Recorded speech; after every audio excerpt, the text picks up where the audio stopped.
Today I'm going to walk you through exactly how to move a subtask from one story to another in Jira. Whether you're doing a bit of project cleanup or simply realized a task belongs somewhere else, by the end of this video you'll know exactly how to rehome any subtask, all without losing any progress or details.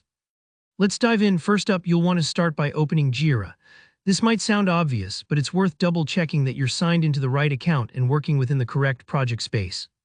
If you're part of multiple teams or juggling several boards, that extra second can save you from making changes in the wrong place.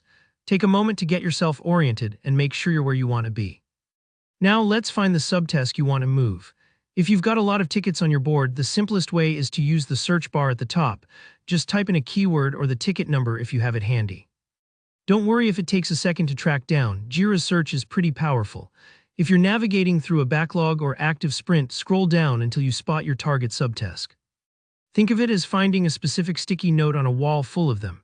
Once you've located your subtask, go ahead and click to open it. This will bring up all the details, description, comments, status, you name it.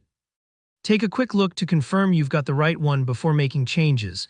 It's like double-checking the recipient before sending an important email. It pays to be sure. Now comes the key part. Look for the field called Parent. This tells you which story the subtask is currently linked to. Next to the parent field, there should be a small pencil icon or an edit button. Click that and you'll see an option to change which story this subtask belongs to. Sometimes you may see it as a checkbox or direct field. Jira's interface can vary slightly depending on your setup, but the function is the same. Go ahead and select or enter the story you want to move the subtask to. Don't worry if you need to search by story name or ticket number. As you type, Jira will usually give you a list to pick from. Think of this like refiling a document in the right folder so everything stays organized. After you've chosen the new parent story, make sure to save your changes. This part might take a moment for Jira to process, depending on your internet speed or system. Be patient, it's just making sure everything syncs up behind the scenes. Once you're done, I always recommend a quick check to make sure everything worked as intended. To do this, close the subtask window, then open the story you just moved your subtask to. Look under the subtask section, and you should see your subtask nested right there, like it's found its new home. If you don't see it right away, try refreshing the page or double-checking the story selection. Little glitches happen sometimes, but usually a quick reload sorts it out. And that's it, you've officially moved your subtask.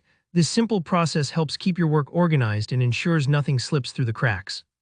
If you ever find a subtask was created under the wrong story or priorities shift, now you know exactly how to make it right. Thanks so much for watching.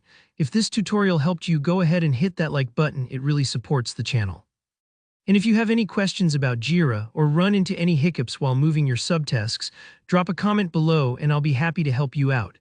Don't forget to subscribe for more clear, practical tutorials just like this. Good luck with your project management, and I'll see you in the next video.